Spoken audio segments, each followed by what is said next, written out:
Hola a todos, en el vídeo de hoy voy a hablar sobre uno de los jugadores de segundo año que más están destacando a este principio de temporada y es Shai Gilgeous-Alexander, que es actualmente base escolta de los Thunder tras el intercambio por Paul George.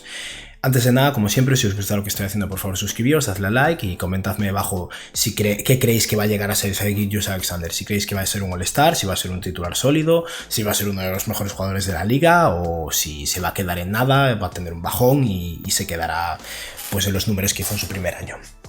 Y ahora ya sí voy a hablar un poquito de él, ¿vale? Para empezar, ¿quién es Shai Gilgeous-Alexander? Es un jugador que fue drafeado el año pasado por... De hecho fue drafeado por los Hornets con el pick número 11 del draft, pero siguiendo la línea habitual de los Hornets de tomar malas decisiones, draftearon a un jugador muy bueno en esa posición y los Clippers le ofrecieron el pick 12, el pick siguiente y 2 segundas rondas de draft posteriores a cambio de Gilgeous-Alexander porque es el jugador al que querían draftear los Clippers, y Hornets aceptó y se quedó con Miles Bridges y 2 segundas rondas a cambio de ese Gilgeous-Alexander para los Clippers.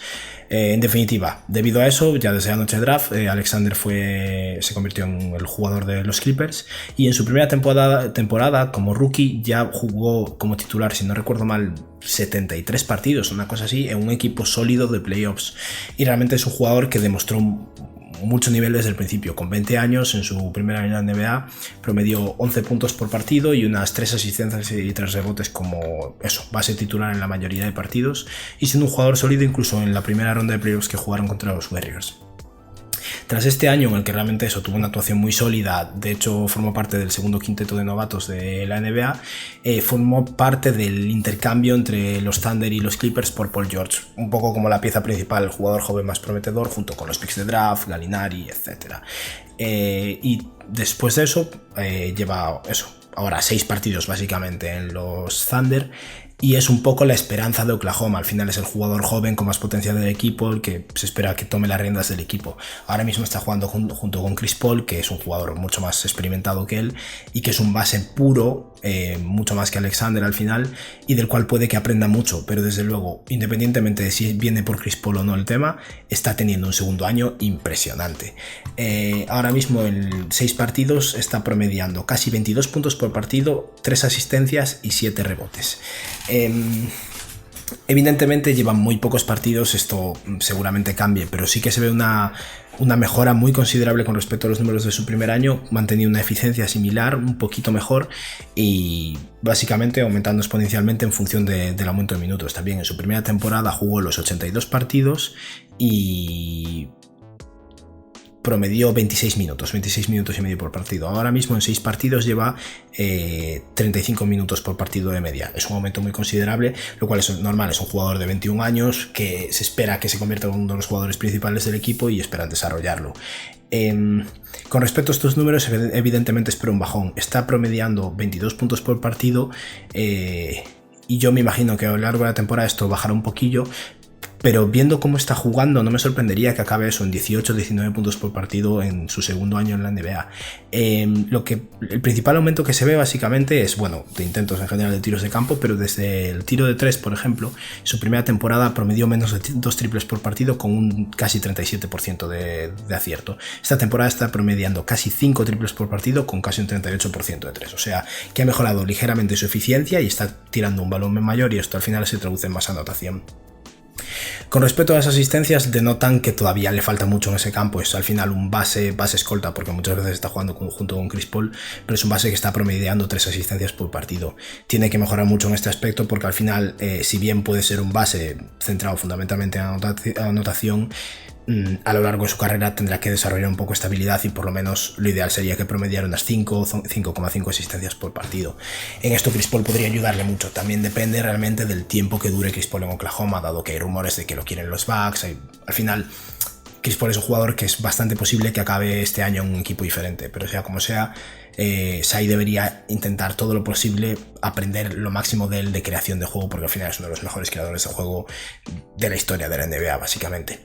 Con respecto a los rebotes, hay un aumento más que considerable. En su primer año promedió 2,8 rebotes por partido y este año está promediando 7,2. Son 6 partidos, me parece un aumento demasiado grande, pero es verdad que tiene sentido con respecto a su tamaño. Al final Shai es un base muy alto, de casi 2 metros, 1,98 m, y que debería, en base a ese tamaño, promediar un mayor número de rebotes que 3.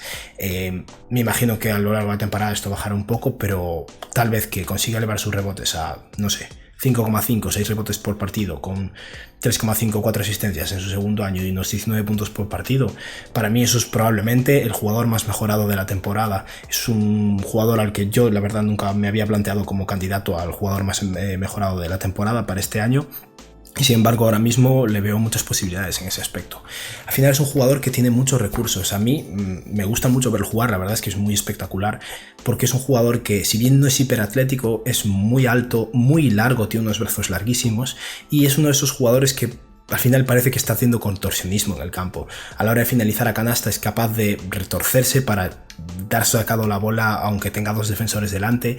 Esa longitud también le ayuda mucho a la hora de hacer bandejas desde abajo, por ejemplo, porque estirando el brazo realmente se aleja muchísimo el defensor. Tiene muchos recursos en ese aspecto y también es un jugador que es bastante hábil manteniendo el bote. Muchas veces parece que se encuentra en una situación en la que va a estar encerrado, va a acabar teniendo que agarrar el balón y es capaz de conseguir mantener el bote y salirse de ese atolladero y crear juego o finalizar o tirar o... Digamos que al final es un jugador que para su edad, para esos 21 años que tiene, juega con mucha cabeza, con mucha inteligencia, tampoco promedia demasiadas pérdidas por partido, un poco menos de 2, que para un jugador que tiene tanto uso y tan poca experiencia al final es pues un promedio bastante bueno, la verdad. Y a esa capacidad al final de anotación que tiene, sobre todo de finalización, hay que sumar un potencial defensivo muy, muy grande, en base a lo que decía anteriormente, que es un jugador infinito, tiene unos brazos muy largos y al final tiene constancia y está atento en defensa. El año pasado promedió 1,2 robos por partido, este año de momento está promediando 0,7, pero eso hay que sumarlo al final su propio impacto a la hora de cortar pases o impedir pases en base a la intimidación que puede llegar a dar, y sus tapones, que el año pasado promediaba solo 0,5, este año está promediando 1, pero al final con unos brazos tan largos es un jugador que es capaz de impactar más en ese aspecto que la mayoría de bases de la NBA, porque puede realmente taponar a jugadores, ya no solo bases sino incluso escoltas o aleros. Le falta peso para enfrentarse a jugadores más pesados, al final pesa solo unos 80-82 kilos, entonces cuando lo emparejan con un alero, aunque ese alero solo mide unos 3, 4, 5 centímetros más que él, es posible que le saque 20 kilos de peso. Evidentemente en ese aspecto todavía tendrá que ganar músculo, lleva poco tiempo en la liga, pero no creo que sea un problema a larga.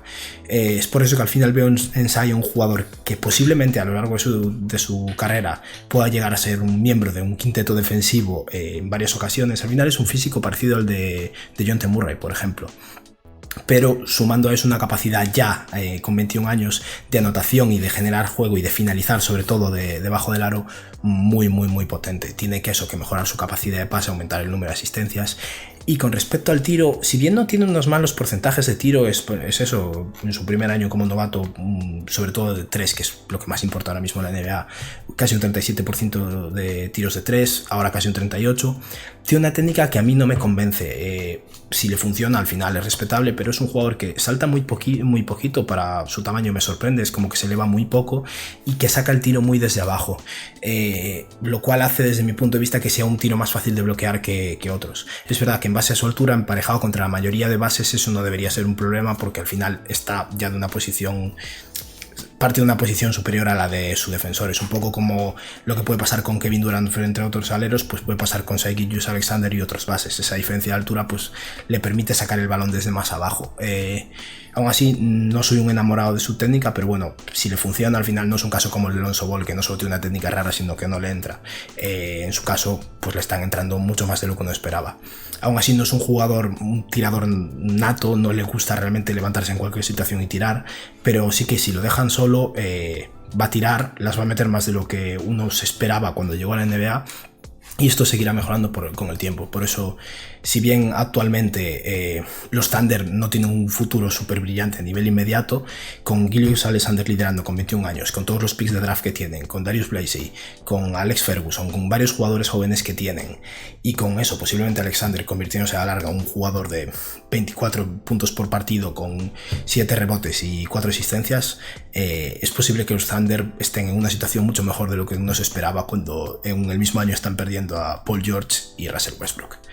Y bueno, esto ha sido todo. Quería hablar un poquito de Gilgeous Alexander porque es un jugador que por lo menos en estos 6 primeros partidos está jugando de manera impresionante y que está haciendo que Oklahoma, que es un equipo que para mí de entrada este año no iba a tener demasiado interés, se haya convertido en un equipo interesante y el que me apetezca ver. Así que nada, os animo a que le echéis un ojo porque realmente es un jugador muy divertido de ver y que tengáis un buen día. Adiós.